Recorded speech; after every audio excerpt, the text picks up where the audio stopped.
former women's bantamweight champ, Ronda Rousey, is making her comeback after suffering a vicious KO loss to Holly Holm at UFC 193. She lost her title, the biggest card the UFC's ever had, the biggest numbers in pay-per-view, I believe over 1 million buys on that in Australia, in a stadium that held, 200,000. I think they had over 80,000 during that fight. So it's been over a year since Rousey's been in the cage, and she's going to face the champ now, Amanda Nunes, on December 30th, and she's going to try to reclaim her title. It's going to be UFC 207, so it's not far away, guys. December 30th, and Ronda's coming back. So Rousey's been dealing with some injuries, I guess. She's been focusing a little more on her acting, and she's ready to make her return. Now, Nunes was willing to wait to defend her title until Rousey was coming back. And that says a lot about Nunes because she's in this to fight the best. She believes she's the best, and she's going to prove it December 30th against Ronda Rousey if she has her way.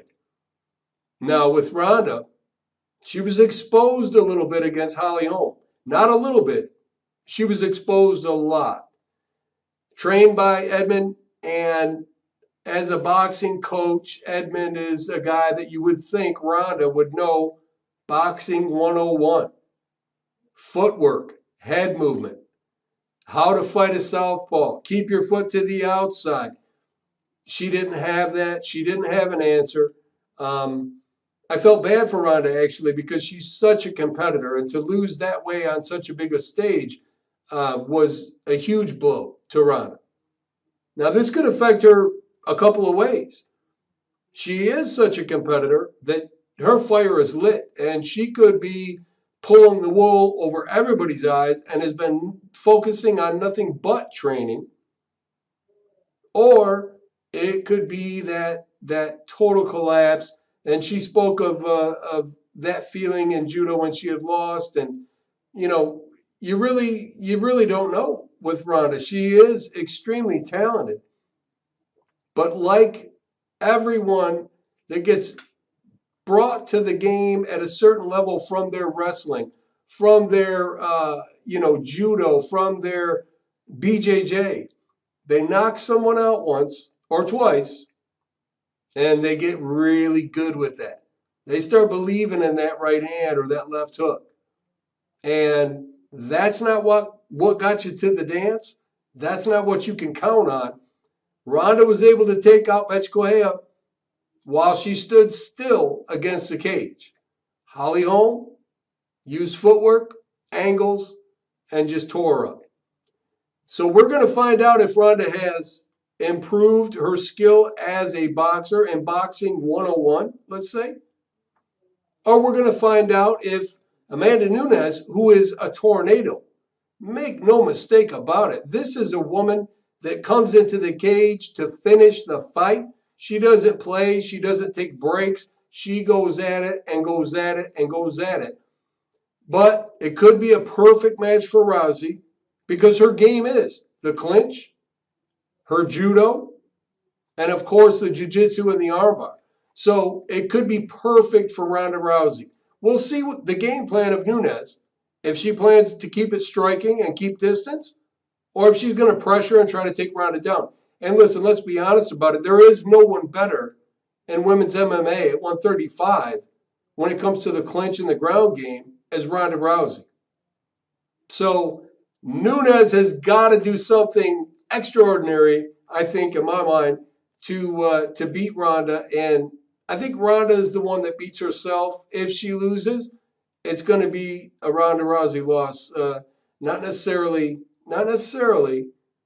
coming on with her opponent, because Ronda's mind, her game, her confidence has always been just the most important thing to her, and you could see it oozing and oozing.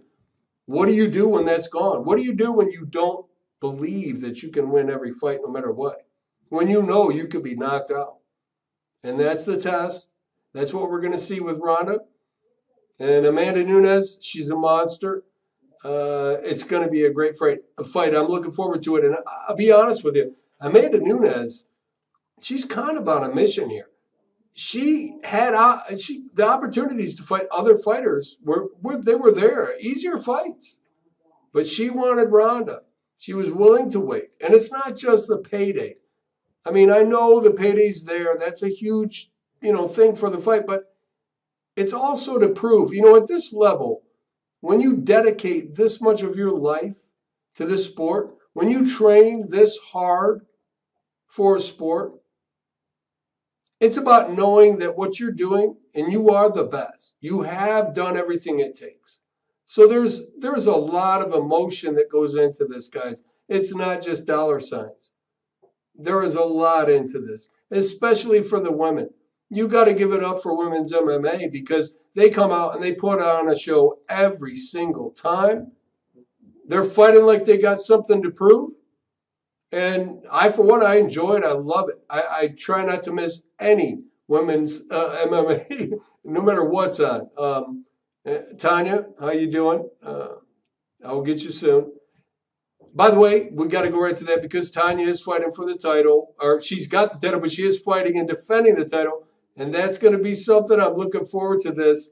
Angela Kill Hill is fighting, and she's been on a tear in the U.S. or in the Invicta. So what can you expect?